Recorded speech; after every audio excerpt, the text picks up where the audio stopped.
Now arrives the hour of action.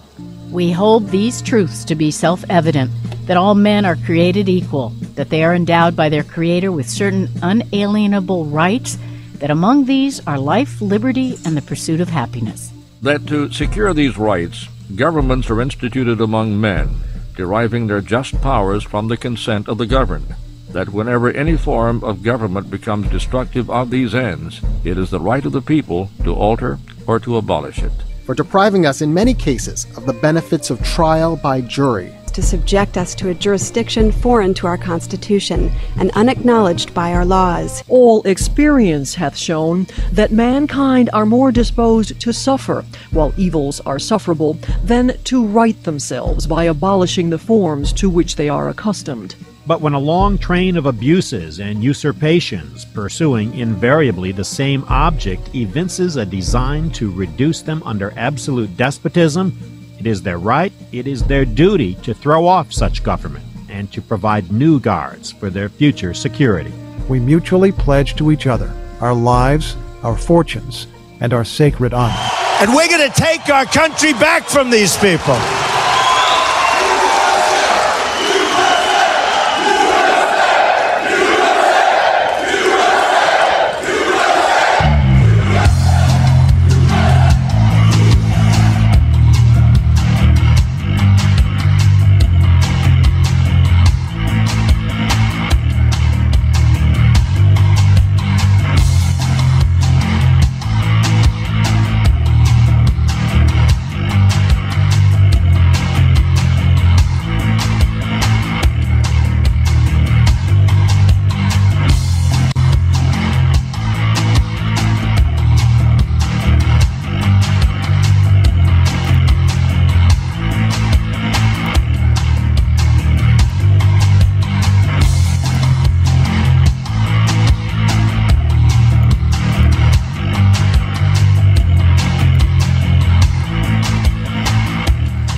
What's up, everybody? Welcome to the Marches Live. Thank you for joining us live. So tonight we have with us, I would say, and I don't mean any disrespect, but I think this is respectful, one of the most senior members of the family law reform movement. He has been around and seen a lot through his time in this. And his brain must be picked to have a better understanding of how we can get to such a horrible end with the family courts, juvenile courts, CPS, even AFCC. So without further ado, welcome Don Rufty. Thank you. How are you? Fine. So I'm always, when it comes to guys, if I was interviewing an older lady, I wouldn't say one of the more senior members, but since you're a guy, you can handle it. It kind of brings with it some weight, and it's a respectable thing. So you've been. Before I get into the other questions that I have written down, I wanted to ask you. And I know the answer, but sometime in the 90s, you started getting involved in family law reform.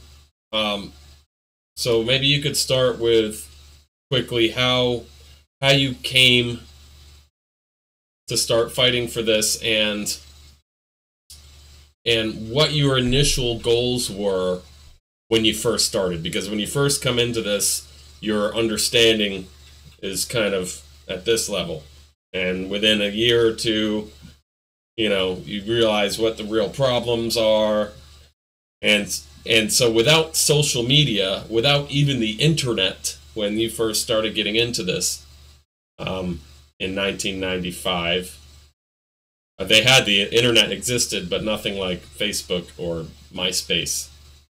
The MySpace age hadn't even come to fruition yet.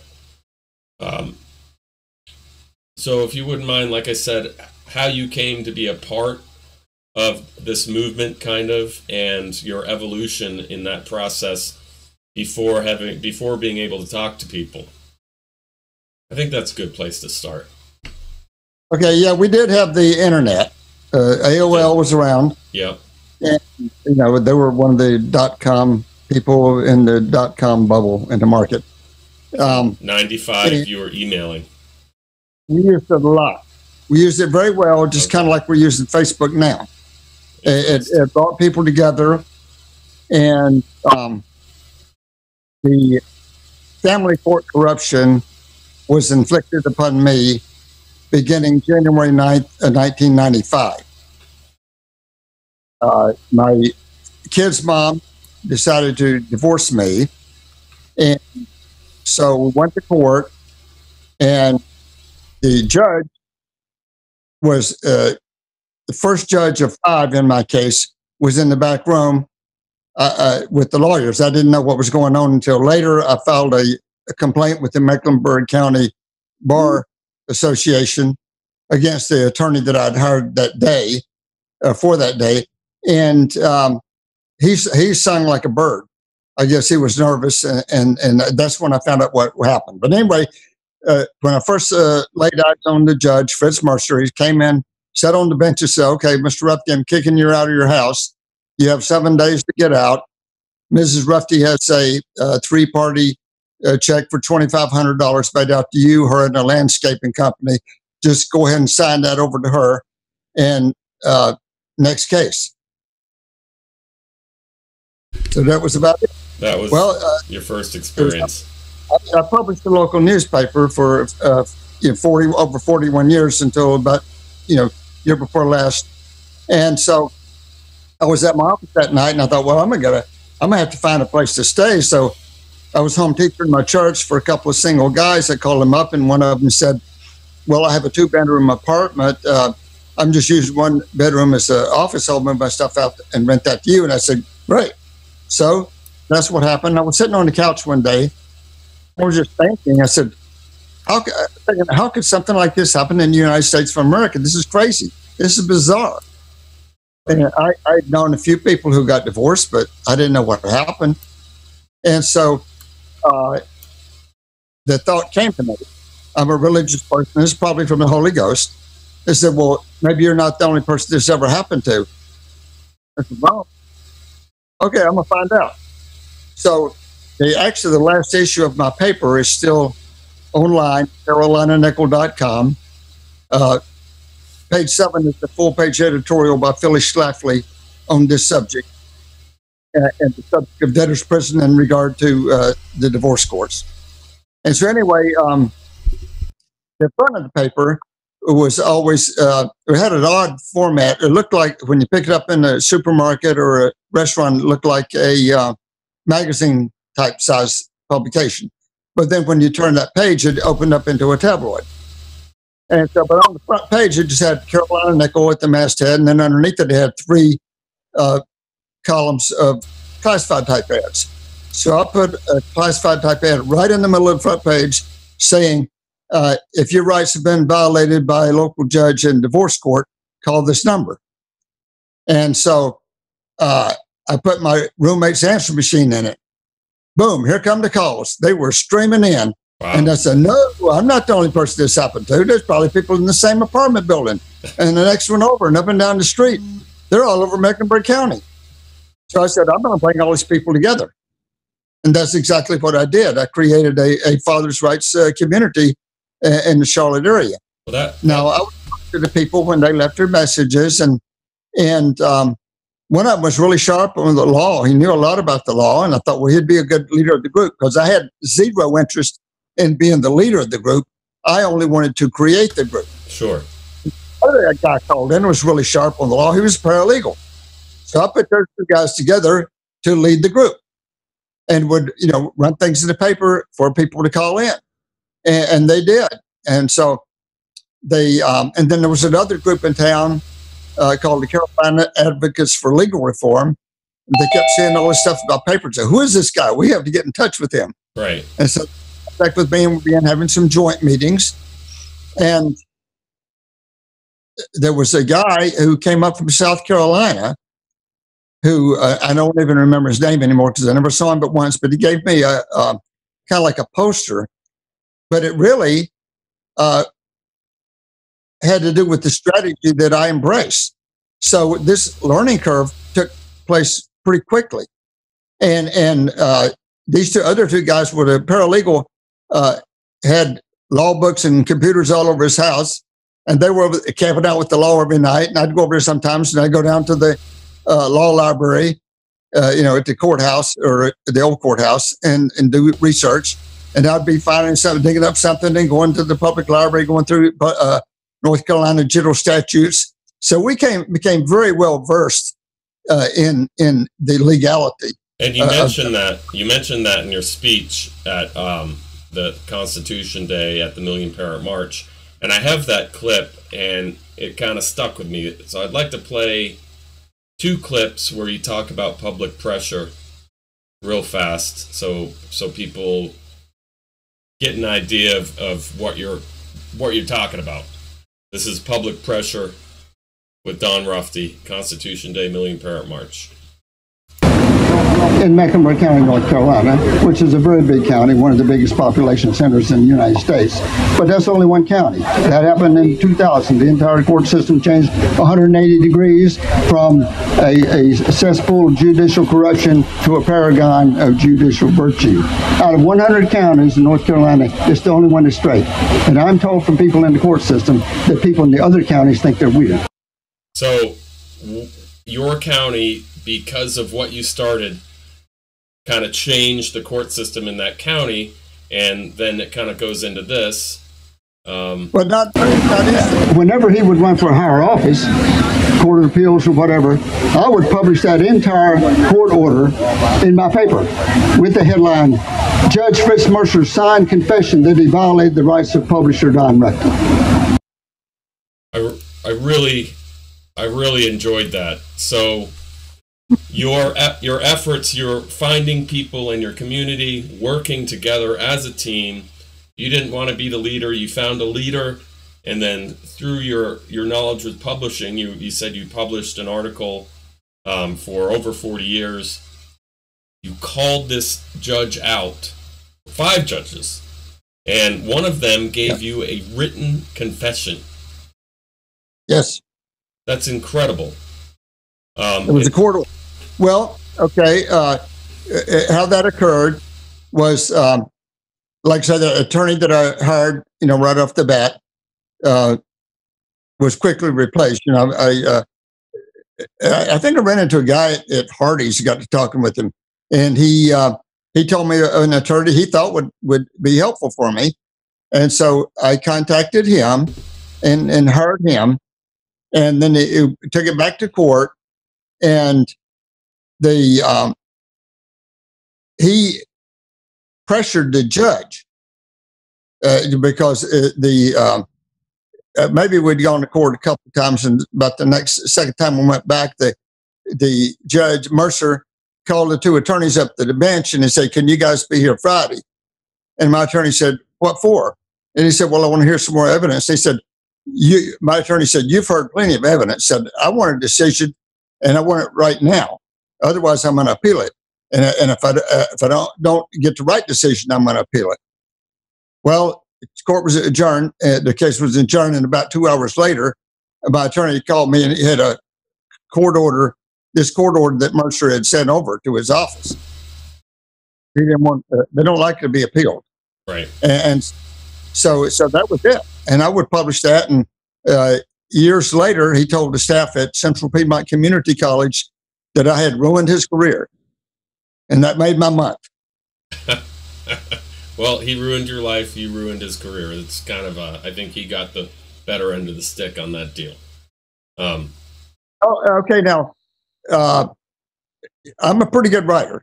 Yeah. And so I always have been, really, since I was in high school. I was the first kid in my high school to write a play. And so I began writing, after that experience. And this went on for me for about 2 years. Okay. And I wound up with 5 judges over that 2-year period. I put a lot of heat on them, and every time one of them, they all violated my rights except for the last one, Jane Harper, who had the reputation of being the ringleader of the crooked judges, and that is exactly what was said in my paper. Right. And in fact, the last court order, which ended it for me forever, was written by me. And at first she said that, she wasn't going to, it was a consent order between my kid's mom and myself. We had agreed on this arrangement that was to last forever. And so she said in open court that she wasn't going to sign it, and unless my former wife's attorney told her to.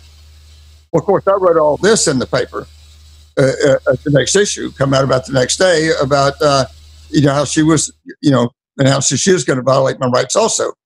But then about a week later, I was at the courthouse and found out inadvertently that she had reversed herself that very day. Wow. And signed that court order. Of course, I put that in the paper too. And so, but every time one of those judges would violate my rights, I would publish their names in the paper, the crimes they were committing, the laws they were breaking, and give an estimate of about how long they should go to prison. Right. Apparently, they found very embarrassing. I speculate that Jane Harper just told the rest of them, said, look, just give him what he wants, and he will shut up. But that was wrong, because I was never writing just for myself. I was writing for everybody. And so it ended for me in 1997, but I kept writing. And then the court system changed around the year 2000. But I only found that out a few years ago. Had I found that out at that time, I would have lauded them for what they did, for changing. Right. So what do you think? A lot of people have, not a lot of people, but a few people I've talked to said that they had cases back in the 90s, and then they based like their children's case on their case. And when they got where they had gotten justice in the 90s, following that same procedure, they got railroaded today, which shows how bad the courts have gotten over the last decade plus, 2 decades. And so I wanted to go to the next clip I had. These are just kind of powerful, and it shows your outlook and your positive outlook on our success. So let me quickly go to this, and then we'll be done with that part, and we can continue. So. And whenever he would run for higher, like on Facebook that I wrote, Court of Appeals or whatever, I would publish that entire court order. He actually liked it on Facebook with the headline. A lot of people. Judge Fritz Mercer signed confession that he violated the rights of publisher Don Rector. So let me go back to that. And it's something that Donald Trump liked on Facebook that I wrote this year called Travesty and Abomination. He actually liked it on Facebook, which wowed a lot of people. So right there, you're talking about something that you wrote that Donald Trump actually liked on Facebook, and then you go further to talk about Martin Luther King quickly, their success, and how we can have a very similar success. There is presidential precedent for this. In the prior civil rights movement led by Dr. Martin Luther King, it was the executive branch who saved the day. President Dwight David Eisenhower sent the National Guard to support the people. Followed by John Fitzgerald Kennedy, who sicked his brother, the Attorney General, the Justice Department, and the FBI. And a lot of success was achieved, from which we can benefit. So that was interesting to me, and it made me realize that this person who's in our movement, as I said, maybe one of the more senior members, you've lived all this. You went through some of that. You saw that, which is very important. Some of the things you said, I could research it, but I've had no reason to research which president was instrumental in and Oh, getting, and this is stuff that you just know. Yeah, I remember that. I was in college, during that time. And I can tell you something about music and the movement too, sometime. But I remember when this must have been about 1964. I was going with this girl, really good looking gal from West Palm Beach. She was a nursing student. And so we were in my downtown in my hometown one Saturday afternoon, beautiful day, walking along, and we heard this commotion, and we looked out on Main Street, and there was a parade, and it was Ku Klux Klan. I mean, they had these uniforms on, the sheets and all the hoods and all those pointed hats and all that stuff, and her eyes about bugged out of her head. And in fact, I think that made Look magazine, like about the next week. What you saw came out in Look magazine the next week. Yeah, that parade, yeah. But yes, I remember that, and I remember when Martin Luther King got shot. But I would implore everyone in this movement to watch the movie Selma. That movie is a training film for us. I was curious about the movie. I checked it out at the library twice. I watched it 3 times. Okay, that movie is almost addictive. And by the way, history records that the methodology that was used by Martin Luther King was not original with him. He copied Mahatma Gandhi and the suffragettes. He did what worked. He copied what worked, and that's exactly what we should do. They accepted it so much easier for us because, for one thing, as you mentioned, we have social media. They didn't have that. They didn't even have the internet. And those people were dirt poor. I mean, they were lucky to get from state to state for some kind of a big demonstration. And so, like in Little Rock or Birmingham or the thing that we're doing in Charlotte, the lunch counter thing.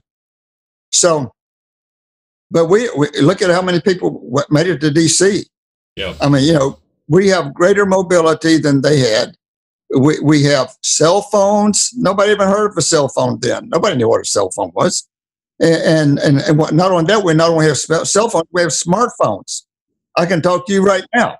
Yep. You're filming on something that's smaller than a calculator was not long ago. Fantastic.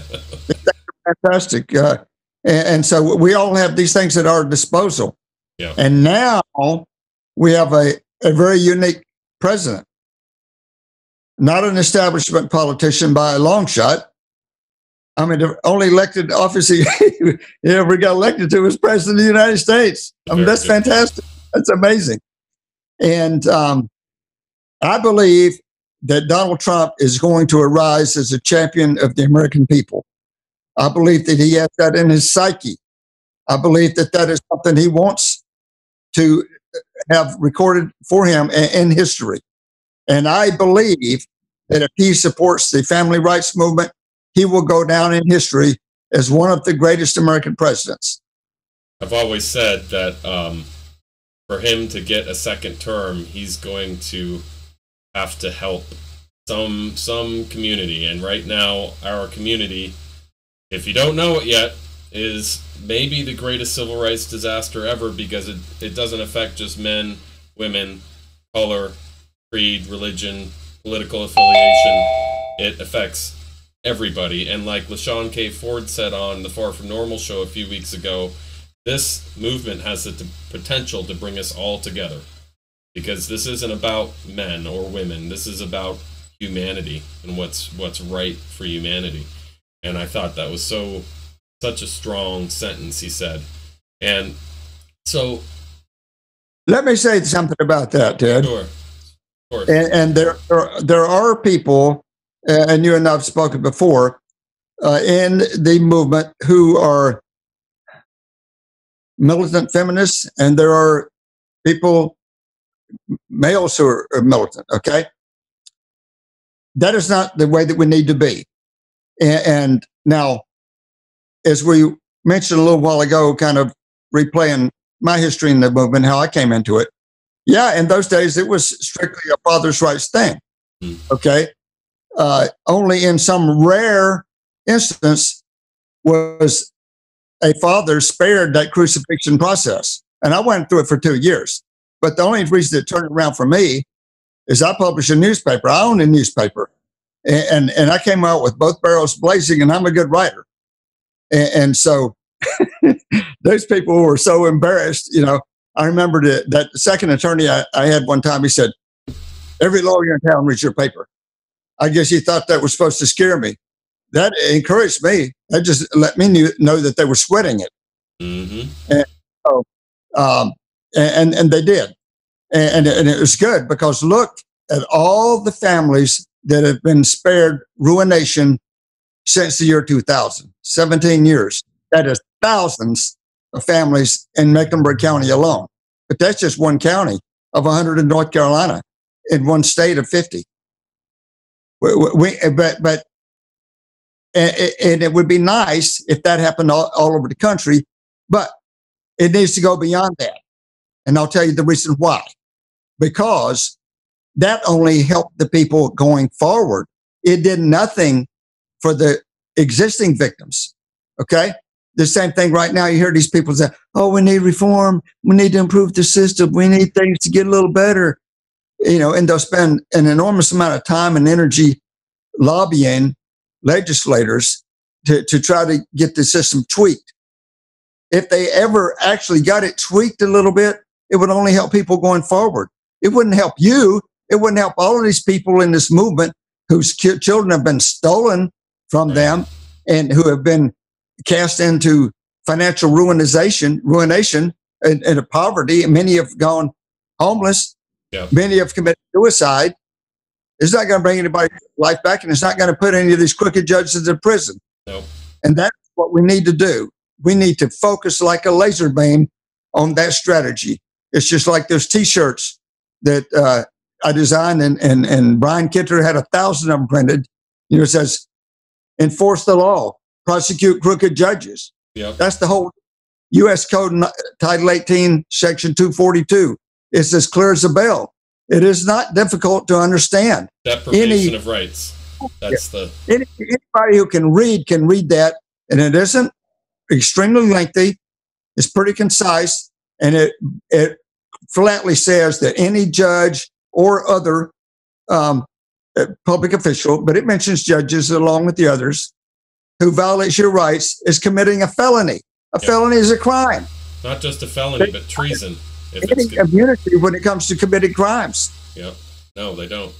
So we have a couple of callers on, but real quick before I get to them, I wanted to talk about what you're talking about, because we were talking about this earlier today, and really what my understanding of what specifically fathers' rights organizations were doing in the 90s was basically to make it easier for fathers to battle for custody, right? Because before, you didn't even really have a right to fight in court. And so they succeeded relatively easily, because the courts are more than happy to let you litigate all of your money away. But you know, my thought of this, my plan is to go back to no-fault divorce and change the procedure. You change the root of the problem, because nobody should be in a court in front of a judge for doing nothing, ever. In my point of view, it could be easily fixed with an actual civil contract, but at the same time, if we do reduce caseload dramatically that way, over the course of a couple of years, the caseload would be just plummet to barely anything, but you still would have some contract violations that would go to civil court, and the worry for some people is, oh, you'd be transferring the caseload, not if you delete the caseload. So if it went to a civil court, you still need courts not motivated by incentives, but motivated to do justice. Okay, Ted. Retort. Okay. As you know, probably know, I'm an inventor. I'm a member of the Inventors Network of the Carolinas. Inventors are essentially problem-solving people. This problem, although it is obscured by a tremendous smokescreen of all kinds of extraneous issues and sub-problems, is actually, in its essence, quite simple. All of these abominations stem from illicit court orders issued by crooked judges who violate the rights of American citizens. And each and every time they do, they are committing a crime. They are not being prosecuted for those crimes because they are being protected by the judges over them, like in the mafia. And not only the judges, in some cases, legislators as well. When judges over them protect them, they become accessories after the fact. They are engaging in obstruction of justice, dereliction of duty, malfeasance, and misfeasance. The solution to this problem is to prosecute the crooked judges for the crimes they're committing in the so-called family courts. Right. And we, as a movement, need to demand that. And if we do, that is what's going to happen, and that is the only thing that is going to bring down the family court racket. The family court racket. And let me take a break. I'll be right back. Is that okay? Yes, you do whatever. I'll turn your camera off so nobody sees. I know you're holding a selfie stick, so let me just find you in my list here. Sometimes it takes me a second. There we go. All right, go ahead.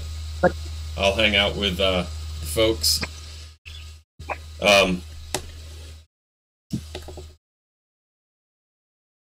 So getting down to what happened in the 90s before the incentives, what led up to the incentives, and initially you had, maybe I should wait for Don. Let's take a call while we're waiting. The first caller to call in was 2080. Hello, 2080. You are on the Marches Live. Who are we speaking with, please? I'm sorry to make you wait so long. 2080. Hey Ted, this is Jeff. This is Jeff Morgan. How you doing tonight? I'm very good. Thank you for calling. I hope it's okay that I used clips of the video that you filmed. I made sure to mention you when I played the whole thing. Make sure you turn absolutely. I mean, listen, anything that I put up there is for anybody to use. I mean, it's designed to expose the problem that we have, that we're facing. You know, I want to just thank Don as well, because Don was the one, when I heard him speak, he gave me more courage to actually address issues from that perspective. I had a situation not too long ago in which a judge basically did just what Don was talking about, deprived me of my rights under the color of law. I didn't know about that, but after talking with Don, I said, you know what, I'm going to attack this head on. So I've actually filed a complaint against this judge with the State Commission for Judicial Conduct in the state of Texas. The case is being looked at right now. Last night, I was at another meeting in which there was a justice of the peace, and he was talking about his caseload and stuff like that. We talked afterwards. He was very familiar with the U.S. Code, Title 18, Section 242. He realized how serious it was. And, you know, I think that, as Don was saying, when we go through these things, we're unprepared for them at the beginning. And then, you know, you start to fight. At the beginning, you're just confused and you're just trying to figure out something. Something doesn't seem right. But then once you get your feet back and you say, you know, it's no longer just about me. It is about changing the whole corrupt system as it stands right now. And you get a lot of people that love you. You get a lot of people that hate you, tell you you're bitter and everything else. But, you know, Don's speech that he gave, it was tremendous. And I've had lots of people comment on that. And I just want to thank him for what he's done. Thank you for what you're doing. We are planning, again, to try to rescind no-fault divorce in the state of Texas in 2019. That might seem radical to some people. But when you look at no-fault divorce, you know, really what you're talking about is a person who makes an allegation, it's a lawsuit, and the respondent loses 100% of the time. How can there be due process if the respondent always loses. Right. There is no due process. I agree So right with off you. the bat, that should not even be allowed. But Right. anyway, go ahead. No, well, my thought is the same, except changing the process of no-fault divorce and having a civil contract, not like a prenup that gets seen before a crooked family court judge, but a civil contract that will be seen in civil court. And if you have an actual contract, and if you're a contractor like me, who has had to put liens on people's property for not paying me, you know that those get settled outside of court 99% of the time. So I believe that route would get rid of the litigation, and if you're actually going to keep no fault, you need to change the process. If we're not going to keep no fault, then maybe your suggestion is the way to go. But I wanted to thank you very much for everything you're doing. I know when I see a video that you post, because you're always at the bigger events. You were in Dallas, you were at the march last year, you were at the march this year. So that was the third time we've run into each other, and you were there with your camera very professionally, and I thank you. I think that the two standards I look for when it comes to filming is Jeff Morgan, yourself, and Mark Young. Mark Young's usually just in DC, but you two usually have the best videos of the events in that area. Well, thank you. I mean, that's quite an honor to be mentioned with him. And I mean, basically, all I did. Here's what happened, Ted. You know, a few years back, when I started to do something, it was, you know, I'm a believer that I have faith in God and everything. And it was like Moses in the Old Testament when God asked Moses, "What do you have in your hand?" And he said, "I had a rod." And I felt like God was asking me the same question. And I said, "I have a camera." Now, did I know how to use it? No. Do I still know how to use it? No. But I try. And you figure that. You do what you can, and you hope that somebody else with more talent, more skill, more whatever comes along. I mean, I know for a fact that if it were dependent just upon me, it'd be a lot that would not get done. I mean, everybody who has some ability, some skill, they're pitching in their efforts, and I think, at least in the state of Texas, we're starting to see things change. I mean, I'm bringing up the issue to everybody that I speak with, the congressmen, to legislators, to judges. And I'm amazed at how many people are saying this is a huge problem. So, I mean, we're hoping that didn't happen overnight, that we got to where we are. Just keep chipping away, firing away until it does change. Yep. Amen. And I I'm think... back. So, yes, please. I'm back. Is Don back? Yep, he's back. Hey, Don, this is Jeff. I know. I heard Jeff. I was listening to you. Hey, great. Hey, I just want to thank you again. You know, your speech was dynamite. It was dynamic. And I've had so many people that have, you know, watched it, that I've sent it to and other things. You really did do a lot there. And, you know, like I was telling Ted, it was just because, you know, from my own involvement, it's just, you know, you say something's not right, something is wrong. There's something that just needs to be fixed here. And you try to do something and you stumble all over the place. And people bash you down and everything else, but you find your footing. And then you say, you know what? I don't care so much what happens here. You just want to start to help so that you pay it forward so that this does get changed. You don't want to see this happen to your children and your children's children. And you certainly don't want to see it continue to happen even in our generation. But, you know, you want it to, the stuff that we are allowed right now is despicable. It's an abomination, as you've said. And Don, you gave me some courage to take on a judge in Rockwall, Texas, and I'm glad that I got to meet you. Oh, great. It was a great pleasure. And I hope that we'll have more contact. Now, let me say this. I don't want anybody to think that it was a picnic for me for 2 years, okay? Oh, no. I was ordered by Mercer to pay child support approximately equal to approximately 200% of my total gross income before taxes, which is financially inconvenient. At the least. Basically, you use all the money you have and all the money you can borrow, and then you go to jail. Right, exactly. And so, but it did end for me. And I'm hoping that will end for everybody. And I believe that if we do work collectively, that is exactly what is going to happen.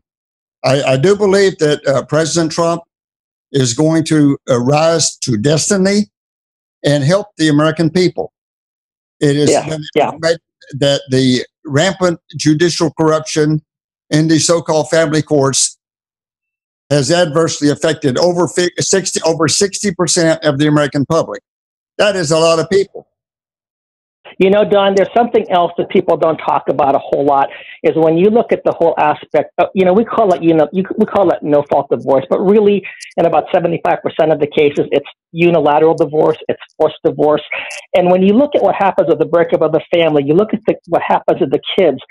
There was an economist in 2008, Benjamin Scafidi, did a study on what the cost to taxpayers, U.S. taxpayers, is for because of broken families, because of divorce and unwed mothers. He gave a very conservative estimate. He said it was $112 billion a year. And so over the course of a decade, you're talking over $1 trillion. But that's for the taxpayer. And then you have the individuals, as you mentioned, people that have onerous child support put upon them that they can't possibly make. They can't see their kids. They end up in jail. So here's a person who may not even have wanted to get divorced, and now he becomes a criminal. And how do you explain to kids? Because, often there's bitterness there, and one parent will tell the kids, your dad doesn't love you, or your mom doesn't love you. What does that do to the child? What does that do to the grandchildren? So we have, children of divorce, they're more at risk to drop out of school, they're more at risk to enter into poverty, they're more at risk to not get a professional degree, to be involved with gangs, to have early drug addiction, abuse, to enter into prison. I mean, all of these different pathologies, all of these different maladies in society are a direct result between what happens in divorce and how it affects kids down the road. So, you talk about this issue. It is a huge issue, and there are some people that profit off of it. The family law attorneys who love the conflict because they can rape you financially and act like they're doing you a favor. You need them for something. And as you mentioned, the crooked judges. The judges should not even be enforcing this, because if there is no due process, how is it even allowed in any state in the United States of America? Yeah, the rights that I see, and I do not consider myself a legal wonk or a great legal scholar. Some people who seem to think I am, but I don't think that in the slightest. I only know the law that pertains to this situation and to its solution. Mm-hmm. The rights I personally see that are primarily violated are these illicit gag orders, which absolutely the right to freedom of speech, and the denial of jury trials, which violates the 7th Amendment of the United States Constitution, and in North Carolina Constitution, and even North Carolina general statutes, and also, as you mentioned, the denial of due process. These are all horrendous rights violations. Now, we in this movement are opening the eyes of the American people. The people are becoming increasingly aware of this because of the work that we're doing, and our friend Francesca and all of these other people. I'm going to start naming people's names, because there are so many people who are engaged in this movement. And as you mentioned, we have different talents. I remember mentioning that to Brian, who called me last winter. The first time I ever talked to him on the phone, we talked a long time, and I said, Brian, we each have different talents that we bring to the table. I told him what mine are. His are different. Yours are different. Heads are different. Okay? So if we work together, we're going to bring down that racket. I think that it's going to come down with the eager assistance of the president, or the reluctant assistance of the president. I personally believe he's going to be more eager to help us. I think that he really sees himself as a champion of the American people. And I can testify to you that there are people throughout this country who see him exactly that same way. And there are some religious people in this country who believe that he received help from the Lord in being elected for this purpose. That's an interesting point. I'm 41, and I remember Trump all the way back to the early 90s. The news was always on.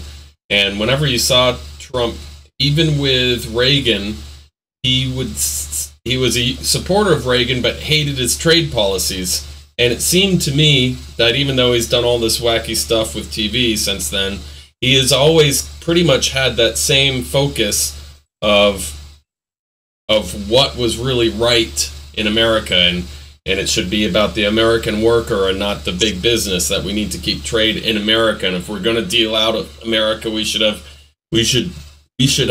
the upper hand, not always get screwed over, which is what happened all the way back in Reagan, and that stuck with me. Not his "you're fired" show or anything like that.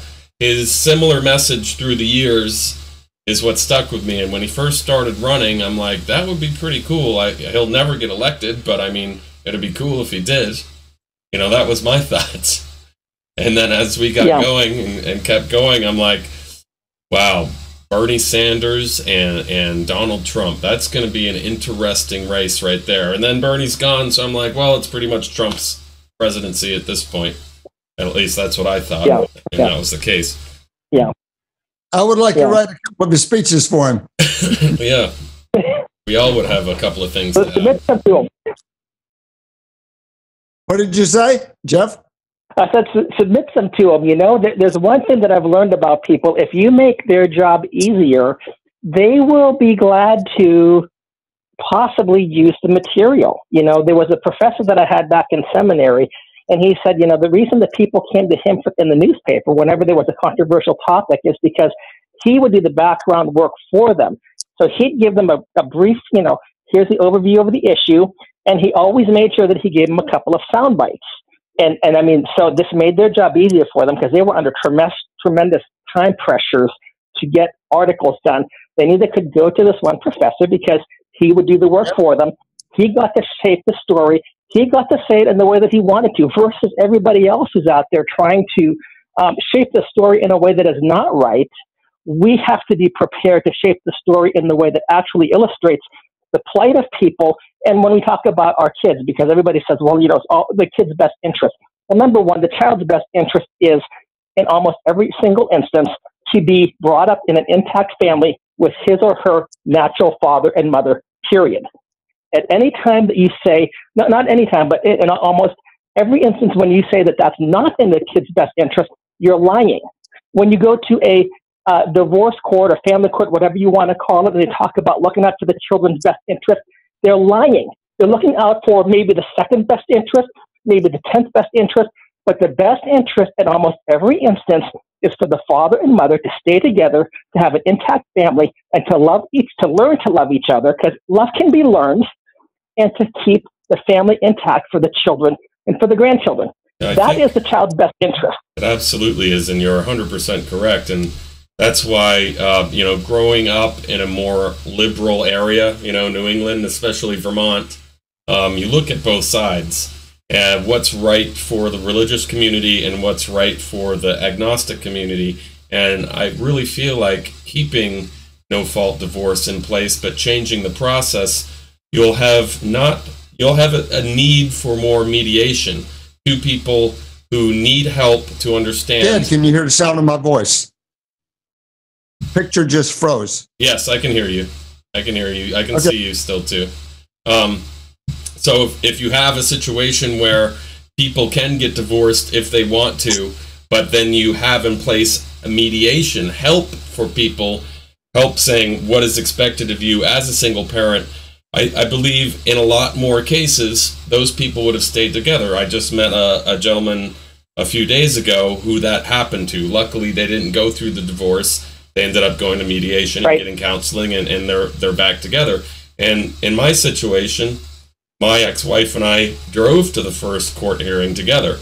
I should have taken a cab back because that was the last ride we ever took together. But it took the family court to really split us apart. If we had mediation there, we would have never gotten divorced. We do have one more caller. I believe this is Crystal Bills. Hey Ted, can I mention something real fast? Yeah. Can I mention something real fast before we take off here, and then I'll drop this. But you know, the hidden dirty secret that people do not understand about no fault of, and I shouldn't say it's the hidden secret. It's what they don't talk about. The intent of no fault divorce was to reduce divorce, not to make divorce unilateral and divorce on demand. There are some instances where divorce may be the best thing to do. And there are the bad situations, but the intent of no fault divorce was to actually help couples stay together. And that's what people never talk about. We've lost sight of that. Anyway, great talking with you both. Keep doing the great job that you are. Thank you, Jeff. Yeah. We love you. Thank you. But you too. Thanks, Don. Bye. All right. I believe this is Crystal Bills 7773. Welcome to the Marches Live, 7773. All right, we'll give her a second. Oh, hey, I had it on mute. I'm so sorry. It's Francesca. Oh, Francesca, you have, I guess the area code is different, but the last 4 digits are the same as Crystal Bills. That's interesting. Oh, wow. Well, that's too funny. Well, thank you for calling in. So, yeah, I'm so happy to hear Dawn on there. Hello. Hello. I guess of you today, Francesca. Ted and I were speaking earlier today. We agreed that we think that you are going to become a national treasure. Oh, well, that's extremely sweet, and we speak very highly of you, too. And I'm enjoying watching this, and I felt like I needed to jump on when you started talking about the arrest, because that's what we're targeting after right now. Tomorrow night, we're going to have that private core.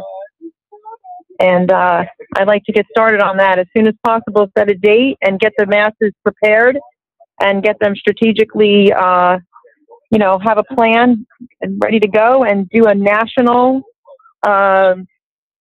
arrest of these public servants that are abusing families. So. That might be something we could do in conjunction with like Marty Lynch's plan. These are all situations, and I have yet to have Marty Lynch on the show. He was on your show, Francesca, and his idea is to actually say, well, hey, you judges, you put in this bad situation.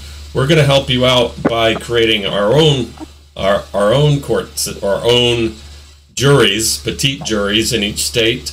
And if you violate, or if you're forced to violate constitutional rights, then people have another outlet to take, an actual jury of their peers. It's an interesting idea, but if we did start something like that, because look, if the family court judges are saying that they're not state actors, that they don't have to uphold the Constitution even though they take an oath to it, and they're not bound by the Bill of Rights, they're not subject to the Bill of Rights, they can get away with treason, then we have every right as non-state actors to create our own system to govern ourselves. No. They need to be indicted and prosecuted for the crimes. Oh, yes, I agree. And so that same system could then not only help families, but help to prosecute the judges. If we can't get Trump. There's a strategy for doing that.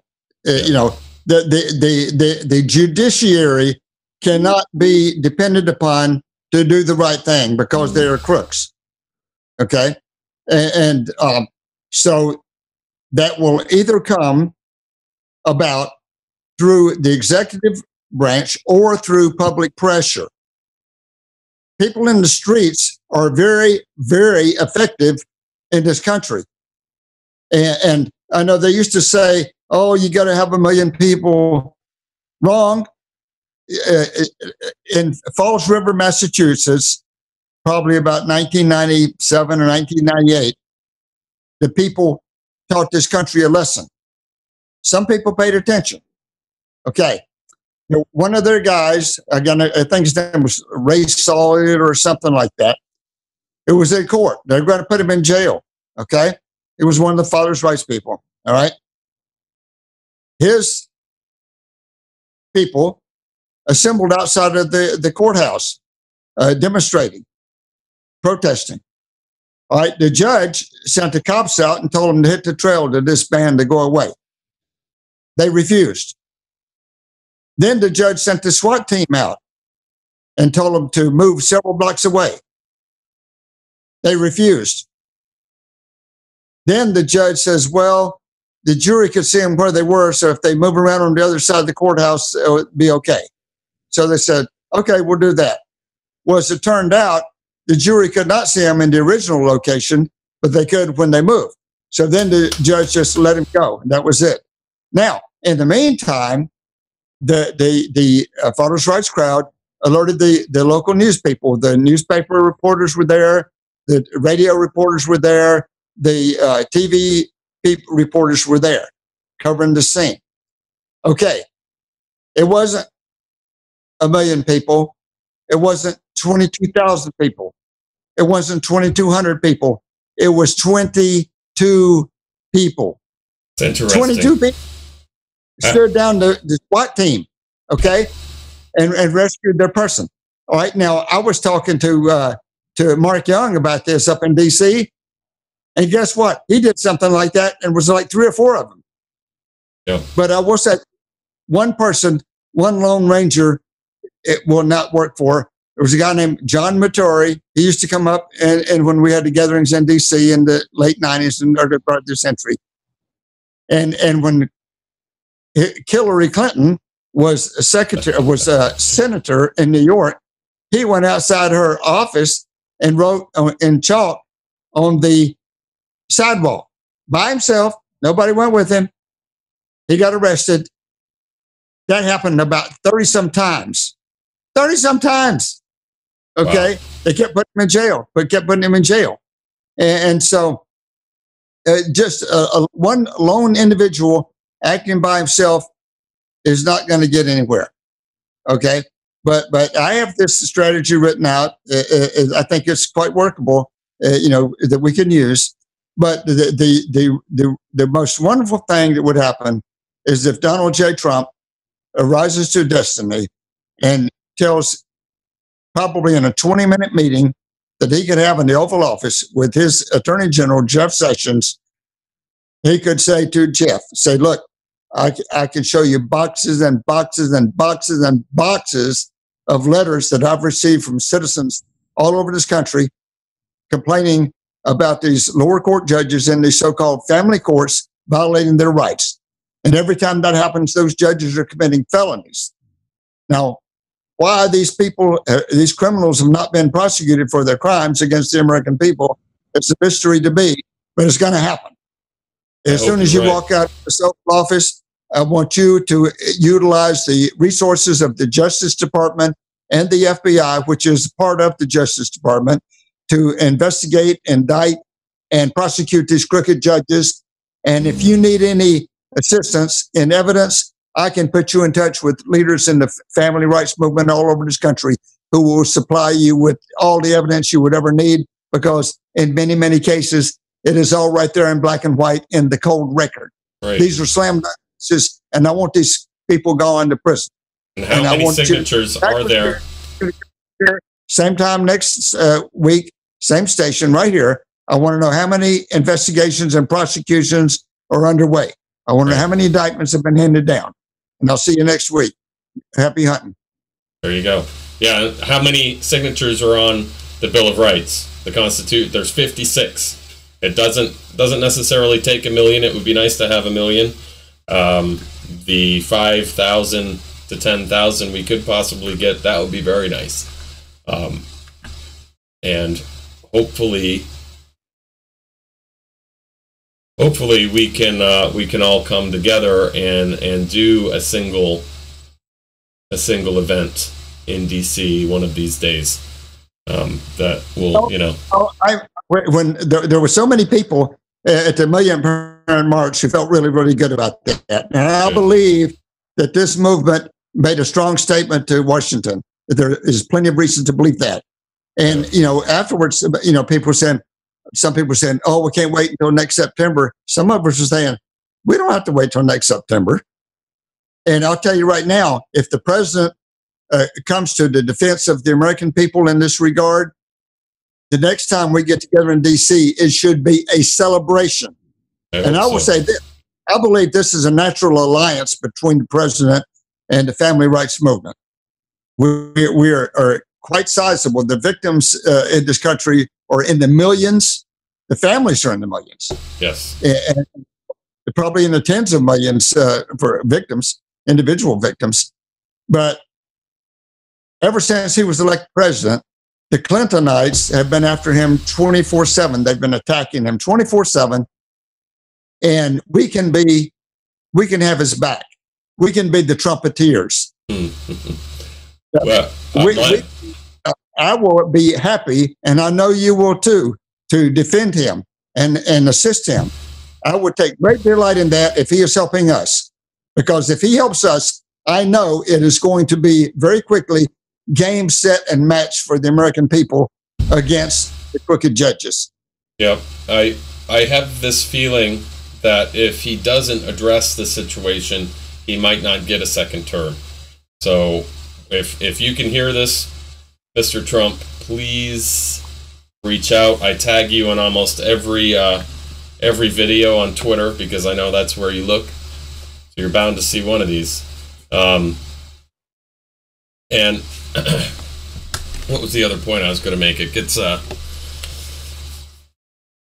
I like Fran is constantly doing going live, whether I can help her or not. She's interviewing people, getting a better feel of the direction, because this is a family rights movement, family law reform, not men, not women, not Episcopalians, not Muslims. This really can be the force to bring America together. And if we do that, this could be the start. If we could literally get rid of an illegal court system that should have never been created in the first place, we're going to see the American people start taking their country back. Just like Donald Trump says at the beginning of every one of my shows, we've got to take this country back from these people. We have to. 20 more years of this. Right now, 24 million children growing up without one of their parents. 1 in 100 Americans are incarcerated, with 3/4 of those in jail, 3/4 of those not convicted of a crime, and a lot of those, more than half of those, are in there for money owed to the court. Debtor's prison, literally something that was abolished 200 years ago. So 20 more years of these incentives, we're going to be so weak as a country, we could literally get taken over by another country. And there's a few that would like to do that. So if we want this to end, we need your help, Mr. Trump. Keep this country whole. Don't let the judges destroy it from the inside. So before, like I said, in the interest of keeping this show viewable after it's live, I like to try to keep it to around an hour. Francesca, is there anything you'd like to add before we head out? No, just thank you so much, Don. I do want to actually add one thing. Don did agree, so I can probably say this. We did ask Don to be our chapter leader for the state of North Carolina, but as well as just working with us in our private core, our core group, our core team on a national level, and also to attend when we go to the White House to present in front of them again. So very excited about that. We took a vote with the team, and they're all really happy about it too. So, and tomorrow evening we have a private meeting where we are preparing for our strategy, because this is going to be a national citizens arrest. This is something that I believe that we continue to do this, working with you, Ted, and all these great people, that we can get everybody across this country to do this on the same day. Yep. And I think it's going to set a very loud message to what we want, and enough of we're not asking anymore. It's the days of asking and begging for help are long gone. It's time now to put our foot down and do the right thing and demand that our rights are protected and that these judges are where they belong, which is behind bars. I like the way you're going about it. You're finding people in the community, you know, outside of your group, talking to everybody, getting insights from everybody, and that's really, really the way it needs to be done. Otherwise, you get stuck in whatever it is you do, and we see that happening a lot. So I commend you for your efforts. Well, and I thank you very much and really appreciate the platform and the help and all of us working together. I think we make a great team. Francesca? Yep, she's still here. Yes. Francesca? Yes, Don. Oh, okay. I would like to help bring people in North Carolina together more in support of one another. And please feel free to direct any of them who contact you to me. Okay? Yeah, and we're going to show you actually tomorrow during the core meeting how we're going to put, you'll be, we have the Punish for Protecting a national advocacy page where they'll know that you're the head of it in North Carolina, and then you'll be able to view it right from there, and you can see all the people that are in need there. And that's one of the ways that we're bringing everybody together. So that's something that we'll talk more about that tomorrow during the private meeting. But that's one of the ways that we're gathering all the masses across the nation so that everybody's going to be ready to go on the same day to do what we have planned. And then with your help too and your guidance in directing people, because these are our rights that we are going to exercise, and that is the right to citizens arrest. For all these public servants that are abusing children and abusing families, and put a stop to what they're doing. So yeah. Yeah, I'll look forward to that meeting tomorrow. Yes. Great. Yeah, and by the way, Ted, thank you so much for showing Don how to use this system. It's great. Oh yeah. So now we can get more interviews with him. He's got it down now, and yeah, it's just a matter of getting him the ID, and he's all set. So. Cool. Yeah.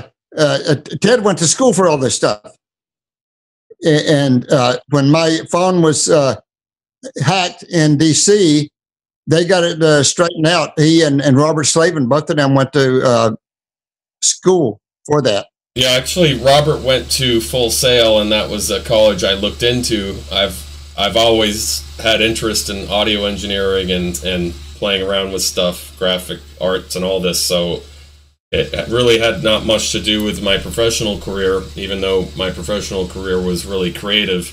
And since I wasn't able to use my hands for a couple of years, I found this outlet to try to make something for people and be creative at the same time. So it brings me almost the same pleasure as I had, owning my own old company, Carpenter's Kitchens, where I built custom kitchens for people. It's different, but it brings some satisfaction to bring something to people that they enjoy, which hopefully people watching enjoy this. So, well, thank you. Like I said, we could continue on and get even deeper, take some more calls. But I think overall, if we keep this just to about an hour, oh, I put the total wrong music up there. I put the Wheel of Judiciary time music up instead of the ending music. You know what? Murphy's Law. But it isn't Wheel of Judiciary. That's not until Saturday. So let me put that up there. Get the right music up. Well done. Thank you very much. I appreciate your time, your insights, your knowledge throughout the years, and there's even more I want to talk to you about. We only slightly touched on what we started talking about this morning. But I think we did just fine. We are going to win this war. I think that's a perfect ending to the show, Don. Thank you very much. You have a wonderful night. Stay right there for a second and let me wrap this up and we can talk afterwards, okay? Sure. All right. thank you everybody for watching. I believe tomorrow at 1 o'clock, Francesca has another live interview with... Tomorrow's going to be with Sheila Elam. She wrote a song for Punish for Protecting. She's actually going to be donating a portion of her CDs to one special cause, which is the Mond sisters, who are a YouTube sensation who have been stolen, and they're in actual danger right now. They've been so abused. The whole case is upside down, and so she's going to be donating a portion of her sales of her CDs to Christine Radcliffe while interviewing. And then we have the return of two little boys tomorrow, and we're trying to get that on the same show live while they reunite with their mom and dad. Wow. So that's an amazing story, a miracle. After 2 years, when generally once it hits 18 months, it's completely over. And what's really cool about that is that they had no money to get a lawyer. So it is a big-time encouragement for everybody. Great. So, looking forward to it. So tomorrow at 1, you can look forward to that. And then, of course, on Saturday at 8 p.m. Eastern is Wheel of Judiciary, where we reiterate some of the finer points that are made on this show. I'll be able to pull some clips from Francesca's shows, and, of course, Kirk's Law Corner on Mondays. So thank you, everybody. See you tomorrow at 1. Thank you, Don. Yes, sir. There is president for Donald Trump, like on. thank you so much.